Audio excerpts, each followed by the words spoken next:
you described to me what your red mist is. Yeah.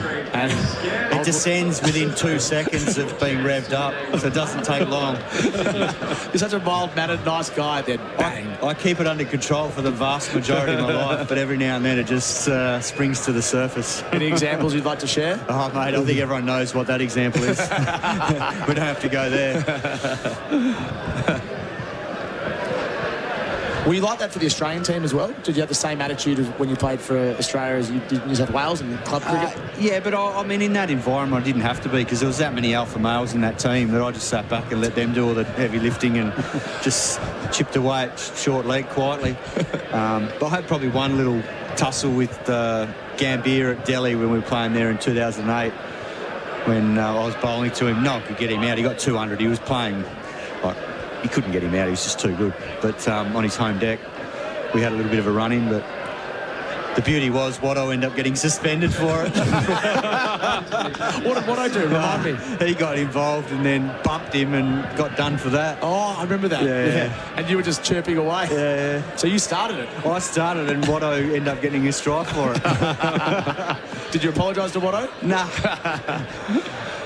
Australia 3 for 116. Cameron Green's 19. He's facing Hassan, who bowls, and Green on the back foot uses his wrist to turn it forward to square on the leg side for a single. The trail by 111 Australia. I feel like this is about an hour too late. Yeah, I was literally I was about to say the exact same thing. Kato and I were talking an hour ago when Cameron Green came to the crease and Tijul was bowling, and Kato's first instinct was, well, they've just got Marnus out. Now is the time to get their best bowler into the attack. And they've waited until he's faced 33 balls in their established partnership. They might have missed their moment. Yeah. He's into his 8th over. Hassan bowling to Smith. A couple of floating slips. Opens the blade. Guides it to the left of the man at point for a single. Steve Smith moves to 43. This partnership is 45. Yeah, you can't allow good players to get set. And as you say, Copes, 33 balls might not sound like much, but it's enough to get the nervous energy out of the system. He's moved to 20. He'll be feeling much better about himself. Whereas in those first 6, 10, 12 balls, that's when you need to have your strike weapon on. And this man has been it through both innings. 6 and 2. He needs to strike again because Australia are getting the momentum now back into this innings. And every time that's happened, Bangladesh has found a way back in across the last almost 3.5 days. As Green leaves outside the off stump. Yeah, like it's not 132.3 kilometres an hour. That's not... no one looks at that number and thinks, wow, scary fast bowler or anything like that. But just even that last ball, there's energy on it.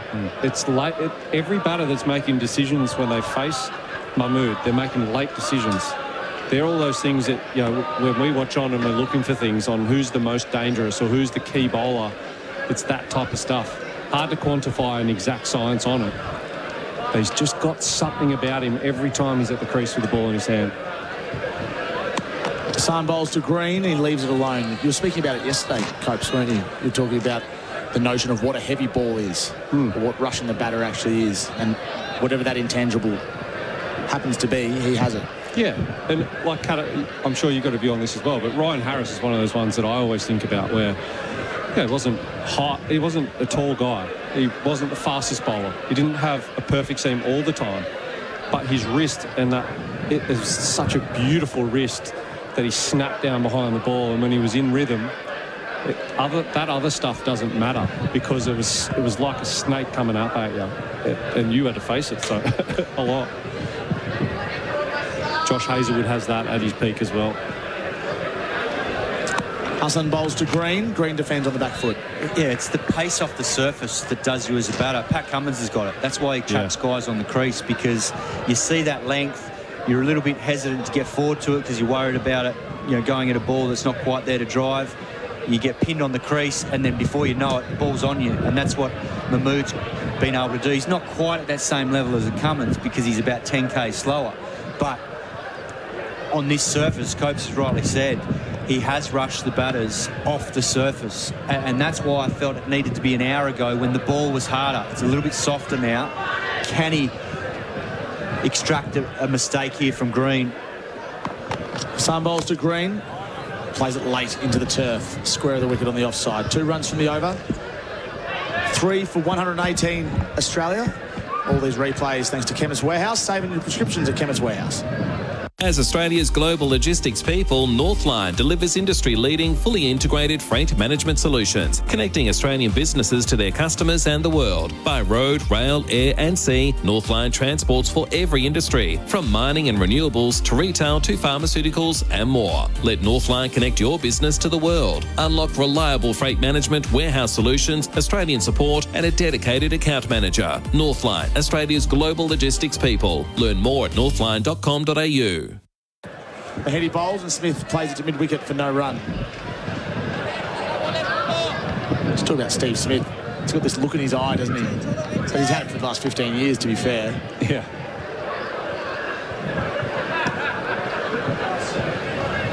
Mahedi bowls, Smith on the back foot, works it square on the wicket on the leg side, no run. You mentioned the question that Kato can take a full day to think about. I guess the obvious one was that you alluded to it. You know, when he walked across, couldn't score on the offside, so he started walking across during an Ashes test in Perth. Whether it was that or... Mahedi bowls to Smith, pitched up, defended, bat and pad together. Whether it was that or around that time, he just had this conviction, particularly when he came back to Shield cricket. He was just, in his mind, he was better than everyone. And he could do what he wanted to do on any given day. Mahedi bowls to Smith, drives down to mid-off for no run, still 3 for 118. And that was no... People might mistake that for arrogance. It was not arrogance. He's not arrogant at all. But he just knew. And when he walked to the crease, that had an aura about it. He was also bowling incredible leg spin before that. Mahedi to Smith. Defence. Was there ever a time when he was batting really well and bowling really well? Yeah. There was a big period? stretches, yeah, for New South Wales. And most people haven't seen this because it didn't come through in that way when he started dominating for Australia. But yeah, there were several Shield games where he was electric. He's on strike now to the off-spinner and he'll hit it to mid-wicket. No run. Throw comes in. That's a maiden. 3 for 118. All the replays for Chemist Warehouse. Saving your prescriptions at Chemist Warehouse. When you're feeling a bit peckish, you're never more than an almond away from a healthy snack. Australian almonds are easy to make part of a balanced, healthy lifestyle, and there's so many ways to enjoy them. Great for after-school snacks, smoothies, baking and boosting flavouring meals, they're also loaded with healthy fats, protein and fibre that offer unique health benefits, including supporting heart health. So make them part of your everyday and feel the difference with a handful of Aussie almonds. 7 runs from the last 4 overs for the Australians as they toil hard to erase this deficit. Hassan bowling to Green. Back cut straight to the man square of the wicket on the offside. No run. Direct hit at the non-striker's end. The ricochet doesn't work in Australia's favour. So 3 for 118. Full books, Copes, have been written about the psychology of authentically believing you are better. You are better than the opposition. And the very best athletes are like that. But I imagine there's levels as you go down in all sports where sports people believe they're better than what they are as well. It's just the difference is Smith did it at the or has done it at the very top level. Yep. And it's part of the reason he never thinks he's out. Yeah, that's 100% it. I think people sometimes criticise for that, but you're absolutely right. Hassan to Green off the back foot, guides it to deep backward point for 1. He's 21, Smith 43. They trail by 109. And even when you think about visualisation and goal setting, it is about, one is setting your mind to something and having a North Star or a target. But the other is, if you can genuinely believe it's there for you to take, then you can see a path to get there. Has Smith done a lot of work on the mental side of the game or not? It's just inbuilt in him? Not that I'm aware of, and certainly not while I played with him in an intentional sense. He may well do by himself in his own hours and things like that, but he was very self-driven, very self-motivated, always first to training, last to leave.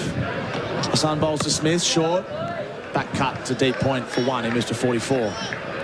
And people see him take those hangers at slip and full-length diving catches, and he's an absolute animal when it comes to boundary riding in white ball cricket. The reason he is like that is because he trains like that. So his hunger for every little bit of his talent to come out has always been so high. What's his main motivation? To be the best or to win everything? It's too binary. Find something in between. But I think of Michael Jordan, I think of Gary Ablett Jr., I think of the best athletes and what their motivation is. Hassan bowls to Green, no run, defence, and can't really compare him to individual sports people because they obviously only just compete for themselves. But Michael Jordan wanted to win everything and he wanted to be the best. Yeah. To Stephen Smith, have a good night's sleep if he makes a duck and the team wins. I'm not trying to say that he's selfish, but where does his motivation lie?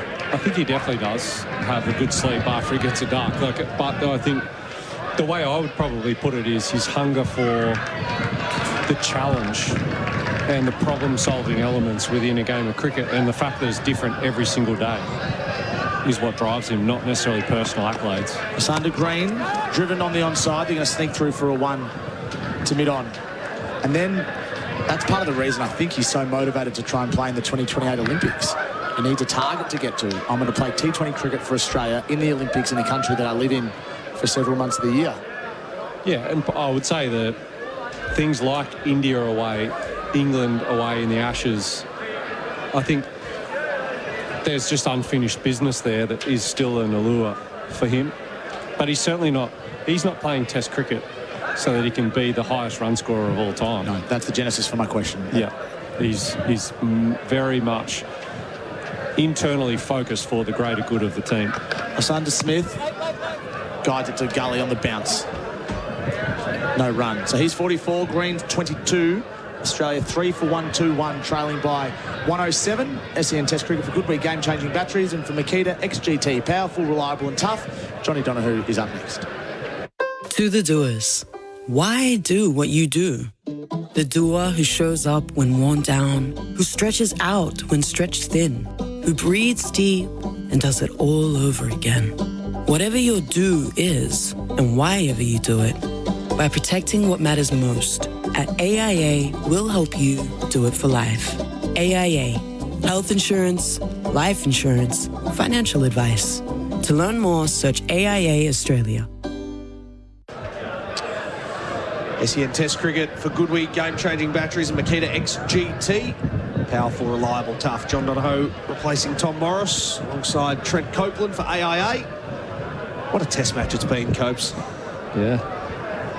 It's really far surpassed my expectations. Absolutely. Mahedi continues bowling to Green on 22. He pushes this down to long on for a single. I haven't intimately been following the ticket sales at Mackay, but I can only imagine that I'm sure that would have been good to start with given the scarcity of cricket in the region, but I think Bangladesh fans far and wide will be trying to get their seats to watch this team.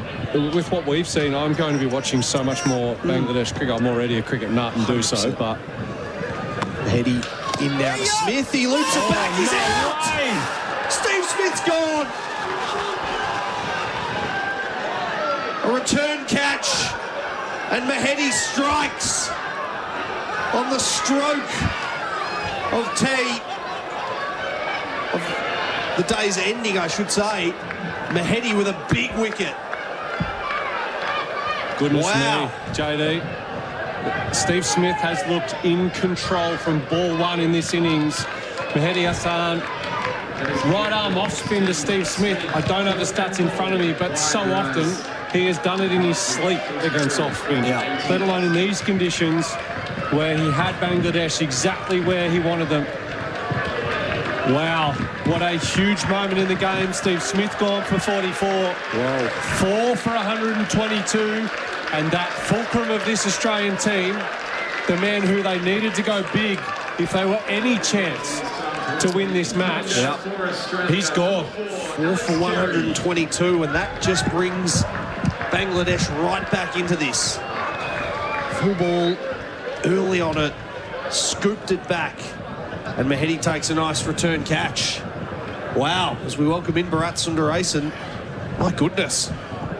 That came from nowhere, but Copes, that was set up beautifully. The last few overs, Mehdi Hassan looked like the spinners were getting nothing out of it. Changed his line. The field was set in a way where he wasn't letting just Smith knock him around for singles. Tried to do something to force the issue, Steve Smith. Eventually ended up hitting it straight back in a great catch. Even the best make little mistakes. And if you're there ready to pounce, as Bangladesh have been for so long during this test match in every facet of the game. My main question, though, is did you run up the stairs? Yeah, you pumped. You said pumped. I have lack of cardio, as Tommy would tell you. So now Mahedi bowling to Carey, and he's back and just skidding onto it a little bit. Just nudges it for no run. Huffing and puffing. I'm not gassed like Australia seem to be this test match. I heard you say Bangladesh are back in this contest, John. I think they've been well on top throughout. They have. That was, but I think there was a lull period where Australia was starting to just get a little bit of momentum is more what I meant. But that's why I think even with the spinner, they've operated so cleverly. Mehdi. But the two mistakes that have just been made by Marnus Labuschagne and Steve Smith, they just don't happen. They don't happen. Bangladesh did not make those mistakes. So just overhearing the conversation in Bangla between Mehdi Hassan, the spinner, and the captain, he's just telling him, so Shanto is wondering what field change he wants. So they're trying to bring in another close-in fielder. And the bowler's basically telling him, and Copes have been, I'm sure you've been in this position many times where you go up to the captain and say, no, I want a more attacking field. And he's basically telling him, I'm in rhythm. I feel like the ball's coming out really well. I want to attack even more. Wow. So that's what you were hearing over the stump mic? Yep. Okay. That's one of the cool things I love about Test cricket, and particularly when foreign teams like Bangladesh come to Australia, they can do that, and Alex Carey has no idea what they're talking about. Likely. I mean, I shouldn't assume. Maybe he does have multiple dialects floating around his head. I was going to say he hasn't spent enough time with my wife, but that would have come out something. So Mahedi now in to Carey and skids on a middle stump line as he pushes down the ground and gets off the mark to long off. Direct hit. And the fielder out there on the fence. I mean, he has met her a couple of times, but I'm sure Isha spoke to him in English, not Bangla. At least while I was there. But yeah, you're right. It happens with all the subcontinental teams. You have to be, with the Hindi in particular, though, you have to be careful around IPL players. I mean, David Warner's very fluent in picking up English. Aaron Finch speaks a bit of there you go. Hindi, and sounds very good, actually. He does. The right pace for it. Finchy, if you're listening, you're always listening. Finchy's got a nice wobble to the head. Eddie 1 for 9. Then beats or hits Cam Green. As it rolls away to backward square. And he's causing a few issues here, Mahedi, now for the Australian batters. Umpire Kumar Dharmasena, former off-spinner himself, enjoyed it as well. A little bit of turn. Was just a puff of dust. Yes. Mahedi now to Green. On the wicket, he's back cutting. 1 point. He gets a single. As we say goodbye to Trent Copeland. AIA. Protect what matters, do it for life with AIA. Australia 4 for 124, trailing by 104. My day. Wake up 7 a.m. Log on to 39 emails. Reply to 21 of them. Attend 3 meetings. Lunch. 2 more meetings, 12 phone calls. Run club at 6 p.m. 7,642 steps for the day. Stretch. 5 minutes. Dinner. Your life runs on numbers. So should your fuel. High-protein, macro-balanced, flavour-packed ready meals by Strength Meals Guy. Only at Woolies. SEN Test cricket for Goodwheat. Game-changing batteries, and for Makita XGT, powerful, reliable, tough. John Donehue, Bharat Sundaresan for AIA. Protect what matters, do it for life with AIA.